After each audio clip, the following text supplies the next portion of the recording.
मनुष्य में और पशु पक्षियों में ज्ञान का ही अंतर है।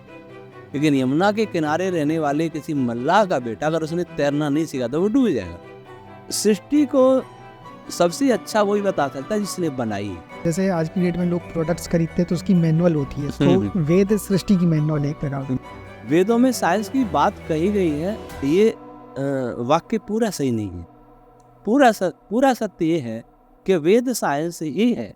जी नमस्कार दोस्तों, मिस्टिक इनसाइट्स क्लिप्स देखते रहिए to make yourself strong spiritually, physically, mentally and socially, and to get more updates subscribe the channel.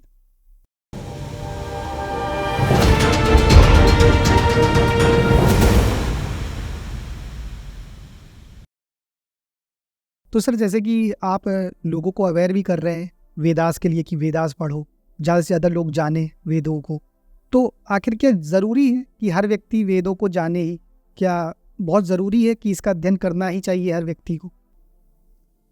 भगवान कृष्ण जी ने गीता में कहा, नहीं ज्ञानेन सदृशम पवित्रमिह विद्यते। ज्ञान से बढ़कर पवित्र वस्तु इस संसार में कोई दूसरी नहीं है। मनुष्य में और पशु पक्षियों में ज्ञान का ही अंतर है, बाकी कोई अंतर नहीं। मनुष्य सबसे बुद्धिमान प्राणी है। स्वाभाविक ज्ञान इसमें कम होता है, लेकिन नैमित्तिक ज्ञान बाहर से लेना पड़े। स्वाभाविक ज्ञान में पशु हमसे आगे। जो पशु रेगिस्तान का है, जो कोई पानी में नहीं जाता ऊँट, उसको भी यमुना में छोड़ दो तैर जाएगा। लेकिन यमुना के किनारे रहने वाले किसी मल्लाह का बेटा अगर उसने तैरना नहीं सीखा तो वो डूब जाएगा। तो स्वाभाविक ज्ञान में तो हमसे आगे। लेकिन नैमित्तिक ज्ञान केवल मनुष्य के लिए होता है। दूसरी बात है, ज्ञान क्यों लेना चाहिए? ये आपके जो सारे इंस्ट्रूमेंट हैं इनके बारे में मुझे कोई जानकारी नहीं, तो मैं इनका उपयोग भी नहीं कर सकता। करूंगा तो इनको खराब ही करूंगा। हमें सृष्टि में रहना है, सृष्टि का उपयोग लेना है, तो हमें सृष्टि के बारे में निश्चित रूप से जानकारी होनी चाहिए। गाड़ी का ड्राइवर अगर गाड़ी के बारे में नहीं जानता है तो गाड़ी नहीं चला पाएगा, और उसके मैकेनिज्म थोड़ा बहुत जानेगा तो कहीं खराब हो गई तो ठीक भी कर लेगा, लेकिन वो नहीं जानता तो वो ठीक नहीं कर पाएगा। मिस्त्री की प्रतीक्षा करनी पड़ेगी। तो जिस वस्तु का हम उपयोग लेना चाहते हैं, हमें उस वस्तु का जितना अधिक ज्ञान होगा उतना ही हम अच्छा उपयोग कर पाएंगे, अपने लिए भी और दूसरे के लिए भी। वेद में सारी सृष्टि का ज्ञान है। अब सृष्टि को सबसे अच्छा वही बता सकता है जिसने बनाई है। आपने कोई पदार्थ बनाया, मोबाइल बनाया किसी ने, तो सबसे ज्यादा मोबाइल के बारे में वो अच्छा बता पाएगा। तो सृष्टि के बारे में, सृष्टि तो किसी मनुष्य ने बनाई नहीं, वो ईश्वर ने बनाई है, तो ईश्वर ही सबसे अच्छा बता पाएगा।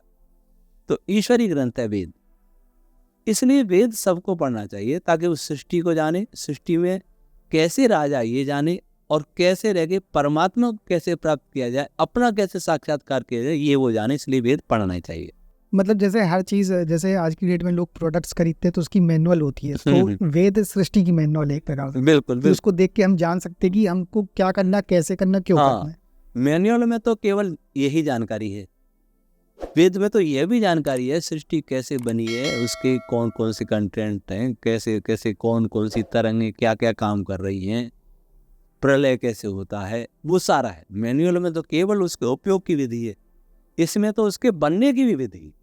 मैनुअल में किसी पदार्थ के बनने की विधि नहीं है, खाली प्रयोग की विधि है, ऊपर ही जाना बहुत थोड़ा।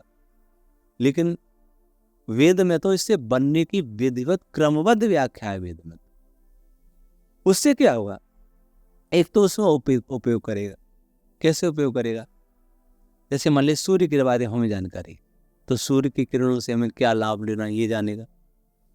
दूसरा, वेद से ये जानकारी होगी कि हम सब प्राणी एक ईश्वर की संतान, तो सब प्राणियों को भाई मान के, बहन मान करके उनके साथ व्यवहार कर सकेगा। ये सृष्टि परमात्मा की बनाई गई है, तो ये जान के व्यवहार करेगा कि हमारा अपना कुछ भी नहीं, सब ईश्वर का है। इसलिए त्यागपूर्वक उपभोग करो इस सृष्टि का, अपना मत कहो, परमात्मा का है। त्यागपूर्वक भोग करेगा, अर्थात सारे समाज को लेके चलेगा, तो संसार में सुख होगा। इसलिए वेद को अवश्य समझना चाहिए। जैसे आचार्य जी आपने कहा है कि वेदों में साइंस भी दी गई है, और बहुत अपन जो आज की आधुनिक साइंस है उससे बहुत आगे की साइंस दी गई है। लेकिन वहीं मैंने बहुत से लोगों के वीडियोस भी देखे हैं। कई लोगों का ये कहना है कि वेद में कोई मॉडर्न साइंस की बात नहीं की गई है। वेदों में तो सिर्फ मन, प्रकृति और आध्यात्म, इन्हीं चीज़ों की बात की गई है। बाकी अगर बात साइंस की है तो ऐसा कुछ भी उसमें नहीं है। वेदों में साइंस की बात कही गई है, ये वाक्य पूरा सही नहीं है। पूरा सत्य ये है कि वेद साइंस ही है जी। जैसे कोई मुझे कहता है कि आप वेद में से विज्ञान खोज रहे हैं, तो मैं उससे यही कहता हूं कि समुद्र में से कोई पानी खोजेगा क्या? सारा समुद्र ही पानी है। तो वेद साइंस ही है, विज्ञान ही है। अब विज्ञान दो प्रकार का होता है, विज्ञान और धर्म, दोनों पर्यायवाची। धर्म का मतलब जो सनातन है, सदा से आया है। बाकी तो मजहब है, संप्रदाय है, मत, पंथ है। धर्म किसको कहते हैं? ध्रियते अनेन लोकः, जिससे इस लोक को धारण किया जाता है। इस लोक अर्थात सारी सृष्टि को। और भीष्म पितामह ने महाभारत में कहा, धारणा धर्म मित्याओ धर्मेण विधृता प्रजा। धारण करने से धर्म कहलाता है, क्योंकि धर्म ने ही प्रजा को धारण कर रखा है। प्रजा क्या है? जो पैदा होता है वो प्रजा। हम सब प्रजा है। जीवात्मा नहीं, शरीर, वनस्पति, सूर्य, चंद्र, तारे, ये सारे प्रजा है। इनको जो धारण करता है वो धर्म है। अब साइंस क्या है? विज्ञान क्या है? विज्ञान वो है जिसके नियमों से संसार चल रहा है, संसार बना है। तो धर्म और विज्ञान ही हो गए। अब विज्ञान पे जाए तो विज्ञान दो प्रकार का होता है। ये तो चेतन का विज्ञान है, आत्मा के विषय में, परमात्मा के विषय में, मोक्ष के विषय में, ये चेतन का विज्ञान है। इसको कहते हैं स्पिरिचुअल साइंस, आध्यात्मिक विज्ञान।